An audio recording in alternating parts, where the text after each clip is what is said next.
Hello everyone, welcome to the channel EMIE. In this video we are discussing about a series RLC circuit and the possibility of resonance in a series circuit.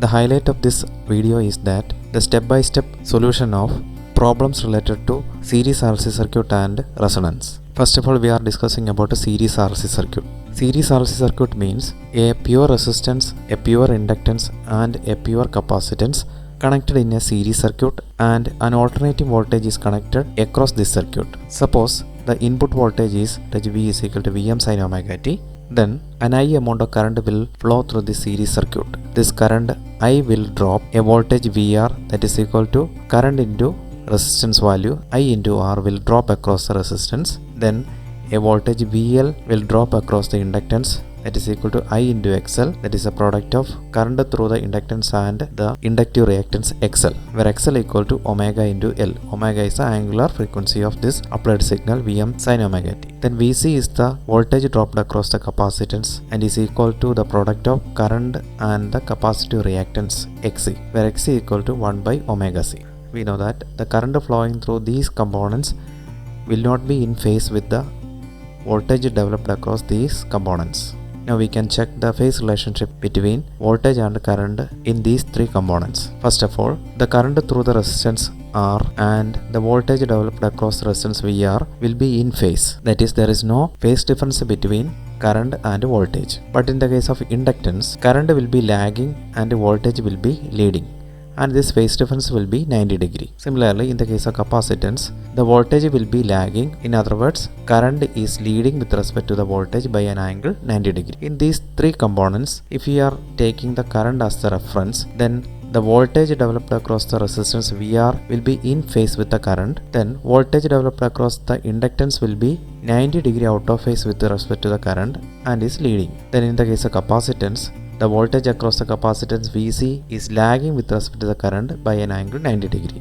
Now we can find the resultant voltage between VR, VL and Vc.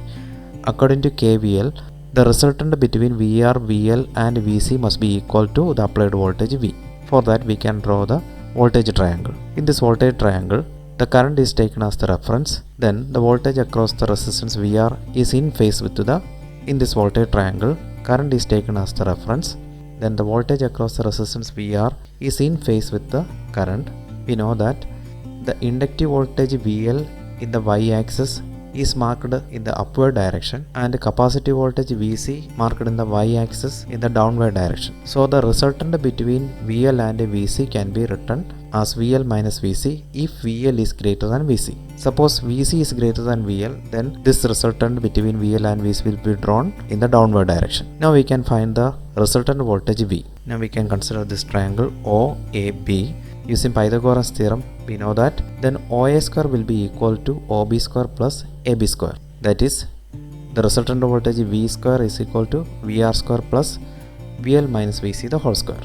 Then V is equal to root of VR square plus VL minus VC the whole square.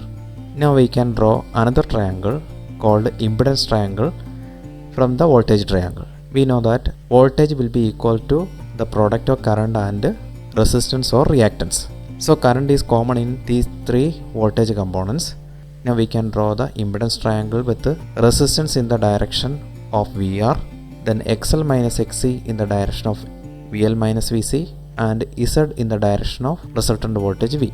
That is, in impedance triangle, the voltages are replaced by their either resistance or impedance. From the impedance triangle we can write Z square equal to R square plus X square, where X is the resultant between XL and XC. Now the resultant Z is equal to root of R square plus S square. That is, Z equal to root of R square plus omega L minus 1 by omega C the whole square, where omega L is the XL, that is inductive reactance, and 1 by omega C is the capacitive reactance Xc. These are the important equations related to series RLC circuit. Now we can see what is resonance in a series RLC circuit.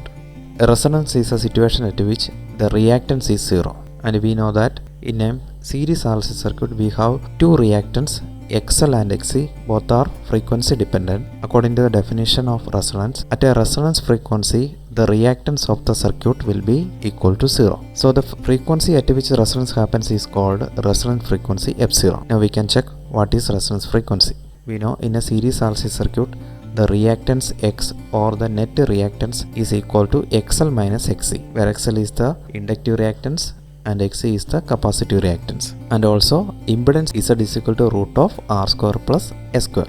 Then at resonance, this reactance X will be equal to 0. That is, in that condition Z will be equal to R. That is, there is no reactance component in the impedance. So XL minus XC will be equal to 0. That is, XL equal to XC. Then we can write omega L is equal to 1 by omega C. That is, omega square is equal to 1 by LC. That is, 2 pi F0 square is equal to 1 by LC, where F0 is the resonance frequency. So F0 equal to 1 by 2 pi root LC. This is the equation for the resonance frequency. Now we can draw the frequency response of a series RLC circuit at resonance. For that, frequency is plotted in the x-axis, and in the y-axis, current, different types of reactances, net reactance and impedance are written in the y-axis. Now frequency versus XL will be drawn as a straight line. That is, the inductive reactance varies linearly with respect to the frequency, but the capacitive reactance is non-linear and is written in the fourth quadrant as minus XC, because XL and XC are in opposite direction. Then according to the definition of resonance, the value of XL will be equal and opposite at the resonance frequency. The value of XL and XC are equal and opposite. That is, when the net reactance X will be equal to 0 at that point. This frequency is called the resonance frequency F0. Now we can draw the impedance Z versus the frequency diagram. Here the impedance will become minimum at resonance frequency. According to this equation, Z is equal to root of R square plus S square.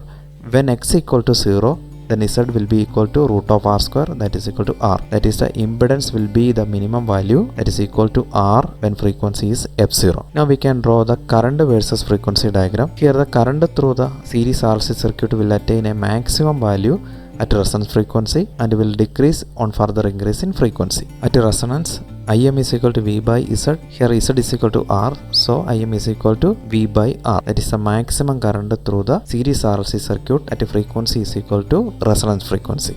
Now we are going to solve a problem related to series RLC circuit. Here the voltage used is 230 volt 50 Hz. Then the resistance used is 100 ohm. Inductance is 50 millihenry and capacitance is 10 mF.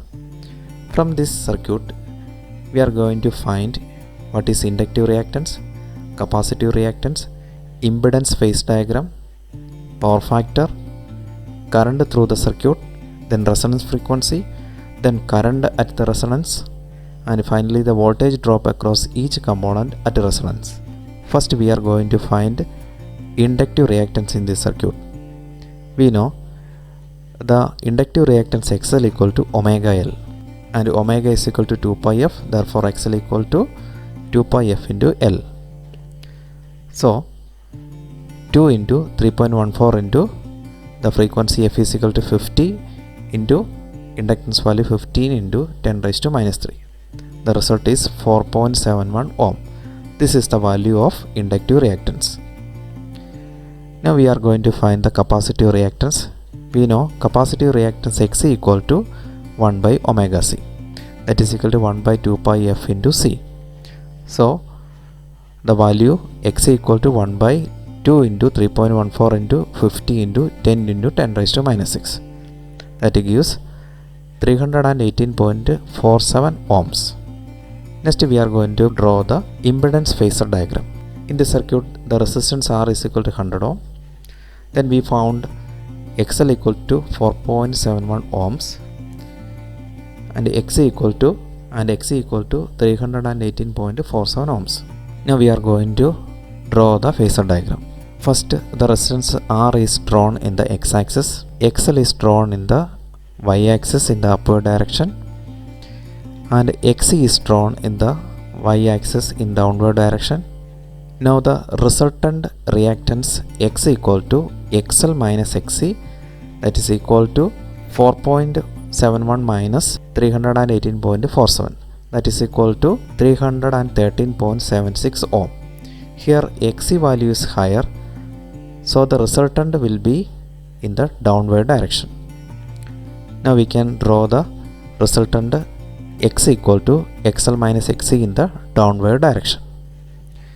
Now the resultant, that is the resultant between the resistance and the reactance, that is named as Z, and this triangle is called impedance triangle. The angle made by the impedance Z and the reference vector is phi. From this impedance triangle, Z is equal to root of R square plus XL minus XC the whole square. Now we can find the Z is equal to root of 100 square plus 313.76 square.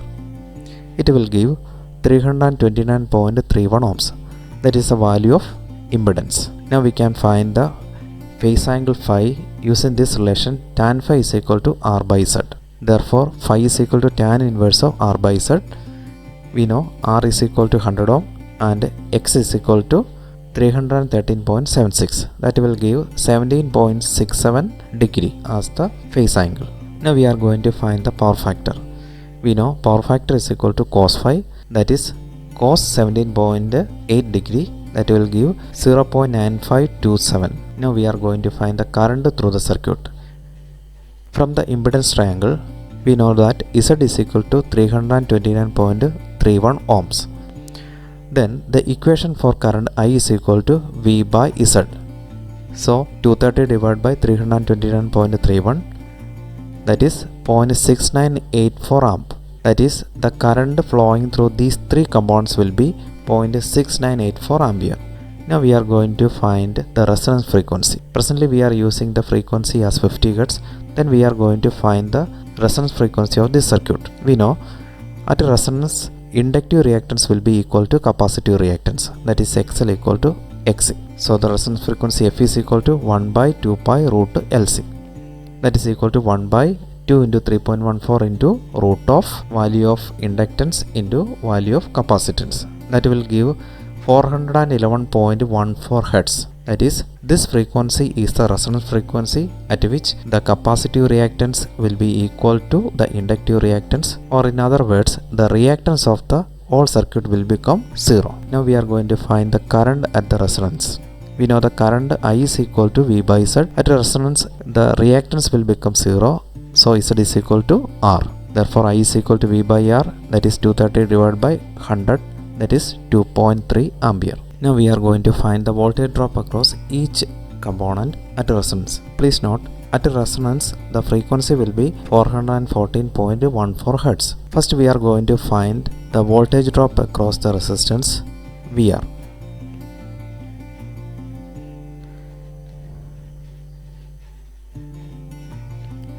Now we are going to find the voltage drop across each component at resonance. First of all, we have to remember that at resonance the frequency of the circuit will be 411.14 Hz and the current through the circuit at resonance is 2.3 ampere. Now the voltage drop across the resistance VR is equal to the product of current and resistance, that is 2.3 into 100, that is equal to 230 volt. That is, at resonance, if you are applying 230 volt or 111.14 Hz across these three components, the voltage 230 will be dropped across this component. Then we are going to see what is the voltage drop across capacitance. VC equal to I into XC. Here also current I is same 2.3 ampere and the capacitor reactance SC is equal to 1 by 2 pi F into C. Here frequency F is different, that is 414.14. By solving this equation we will get X equal to 38.72 ohms. So the voltage drop across the capacitance VC equal to 89.01 volt. Similarly, the voltage drop across the inductance VL is equal to the product of current and inductive reactance. VL is equal to 89.01 volt. So VC and VL are equal and opposite. So the net voltage will be VR only. I hope you have understood all the relevant terms related to series RLC circuit and the condition of resonance, and you may acquire a confidence for solving all types of problems related to series RLC circuit and resonance. Thank you for watching. Please like the video, subscribe the channel, share the video and comment your doubts. Thank you.